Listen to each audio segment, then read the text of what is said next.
Hagar, the God who sees me story of pain, promise, and a new beginning. Long ago, in the sun-drenched deserts of Canaan, there lived a woman named Hagar. She was an Egyptian servant, far from the land of her birth. Her days were spent serving Sarai, the wife of Abram, a man to whom God had promised countless descendants, though he and Sarai had grown old and had no children. Sarai, weary with waiting, took matters into her own hands. "Go to my servant Hagar," she told Abram. "Perhaps I can build a family through her." Abram agreed, and Hagar became his concubine. Soon, Hagar conceived. But what began as a solution quickly turned to bitterness. As her belly grew, so did the tension in the household. Hagar, knowing she carried Abram's child, began to look upon Sarai with pride, perhaps even scorn. And Sarai, filled with jealousy and pain, treated Hagar harshly. Unable to endure the cruelty, Hagar fled into the wilderness. She was pregnant, alone, and heartbroken. In the desert, where the sun scorched the earth and silence filled the air, Hagar stopped near a spring of water. There, in her solitude, the angel of the Lord appeared.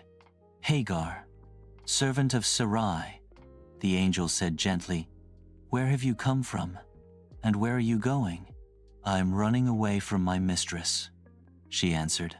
The angel spoke words that must have stung. "Go back to your mistress and submit to her." But he followed those hard words with a promise that lit a spark of hope. "I will increase your descendants so much that they will be too numerous to count."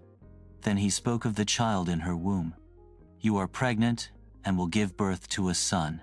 You shall name him Ishmael, for the Lord has heard your misery.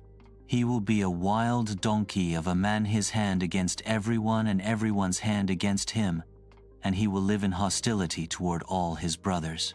Hagar, stunned that God would speak to her, a servant, a foreigner, a woman on the run, gave the Lord a new name.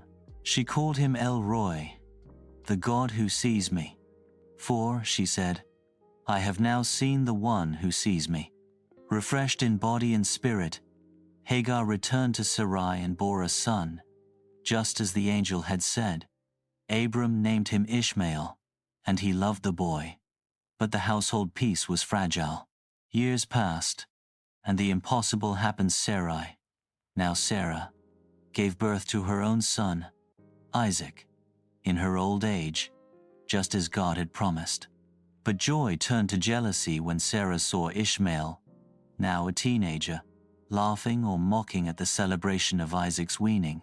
"Get rid of that slave woman and her son," Sarah said to Abraham. "That boy will never share in the inheritance with my son Isaac." The words cut Abraham deeply.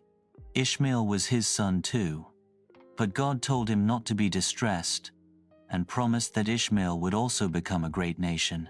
So early the next morning, Abraham gave Hagar bread and a skin of water and sent her and the boy away.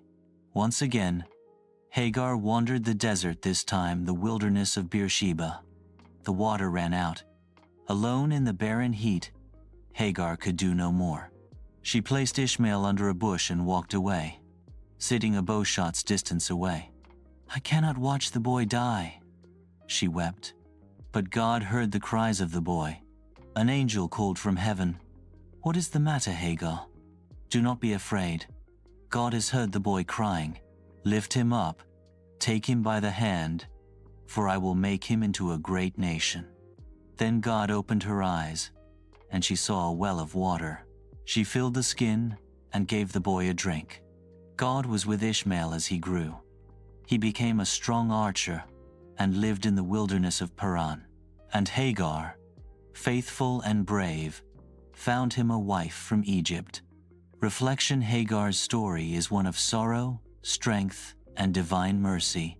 Though cast out and cast aside, she was not forgotten by God. He saw her in the wilderness, heard her cries, and kept his promises. Her story reminds us that no one is invisible to God. Not the outcast, not the foreigner, not the one who suffers in silence. Hagar is the first person in Scripture to name God. She called him El Roi, the God who sees. And in her seeing and being seen, we find a message for all who wander in their own deserts today. God sees you, God hears you, and He has a plan for your future.